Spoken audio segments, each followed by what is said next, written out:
time it is right now, it's about that time for another beautiful episode of the program This Day in History, and I remain your one and only Omolara. Focus for today is going to be on the 21st of February 2024, all the way back in history. So I read, on February 21st, 1965, minister and civil rights activist Malcolm X, 39, was shot to death inside Audubon Ballroom in New York. Now, three men were identified as members of the Nation of Islam who were convicted of his murder and were subsequently imprisoned. Born Malcolm Little in Omaha, Nebraska in 1925, Malcolm was the son of James Earl Little, a Baptist preacher who advocated the black nationalist ideal of Marcus Garvey. Now, threat from the Ku Klux Klan forced the family to move to a Michigan, where his father continued to preach his controversial sermons despite continuing threats. In 1931, Malcolm's father was murdered by the white supremacist Black Legion,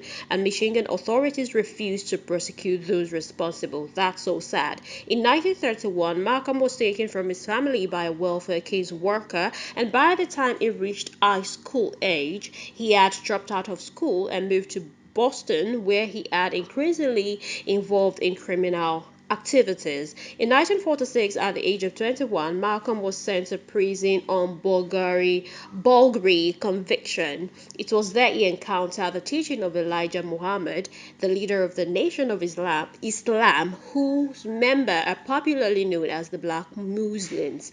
The Nation of Islam advocated black nationalism and racial separatism. Now, Muhammad's teaching had a strong effect on Malcolm, who entered into an intense program on self-education and took the last name X to symbolize his stolen African identity. After 6 years, Malcolm was released from prison and became a loyal and effective minister of the Nation of Islam in Harlem, New York. In contrast with the civil rights leaders such as Martin Luther King Jr., Malcolm X advocated self-defense and the liberation of African American by any means necessary. Malcolm was admired by African American community in New York and around the country. Now, in early 1960, he began to develop a more outspoken philosophy than that of Elijah Muhammad, who he felt did not sufficiently support the civil rights movement.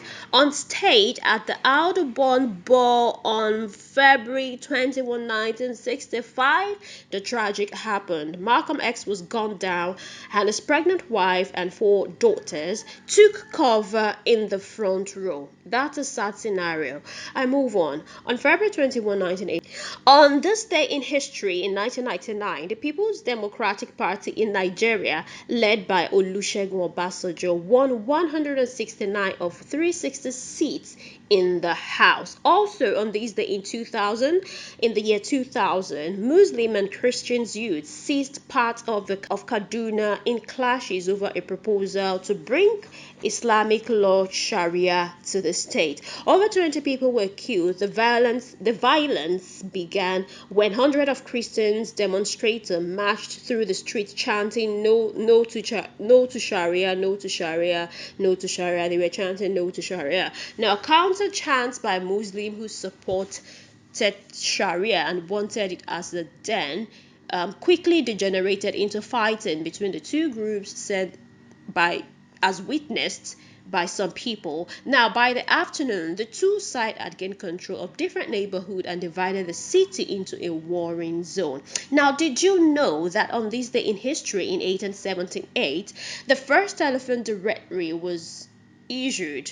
It consisted of a single card with 15 names and addresses in Connecticut, USA. I remember those days in secondary school. If you don't have a phone book, you have not arrived. So the very first phone book was issued way back in history, February 21st in 1878, with 50 single names and addresses. Now we move on. In 1972, the USSR uncrewed Lunar 20 lunar landers successfully touched down on the surface of the moon. The purpose of the mission was to collect a lunar soil sample, much like the previous successful mission in 1970. Now, Lunar 20 was the Soviet Union's second spacecraft to make it to the moon and safely return its sample to the Earth. Now, let me share this with you in case you don't know that the moon has a smell. In case you don't know, I need you to know right away that the moon has its own smell. I need you to know that. And I was making some research and I realized in a 2015 Space.com interview, Aldrin expounded on his description of the moon's aroma, describing it as smelling like burnt charcoal or similar to the ashes that are in fireplace, especially if you sprinkle a little water, while some claim that it actually smells like gunpowder. So in case you don't know the moon has a smell, now you know. All right. Let's talk about the National Day. The first National Day we are celebrating today is the Card Reading Day on February 21st. It's a sentimental holiday on which people savour the greeting cards sent to them over the year. Now let's take a deep dive. In ancient Egypt, greetings were exchanged through inscriptions. Now this evolved by the 15th century when engraving were carved on wood for occasions like Christmas and New Year Day. I can imagine someone carving some greetings, some writing for me on the wood. I'll stone you with it. Never mind. But it wasn't until the tradition of Valentine's Day in the 1400s that greeting cards truly emerged. When postage stamps were introduced in England in 1840, Valentine's Day mail increased. Now, in 1843, the first Christmas card was designed by John Calcott Horsley. That is that about the Card Reading Day. Another day to be celebrated today is the Grain-Free Day. The National Grain-Free Day on February 21st inspires family and friends to gather and enjoy each other's company over a grain-free meal.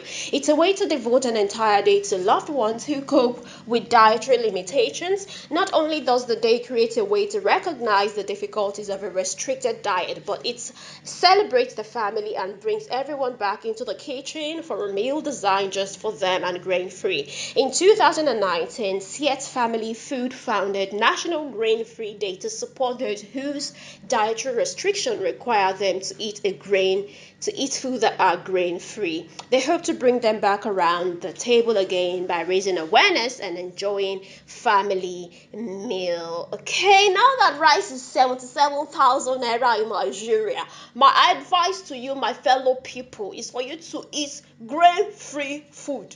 Rice-free food, beans-free food. What else do we eat? Maybe we should start eating. Even the potato is expensive. What to do? It is well. God help us. Brother, shout out goes out to every lovely soul out there born on this day in history. Those that are dead, those that are, I'm sorry, we have to make reference to those that are dead as well.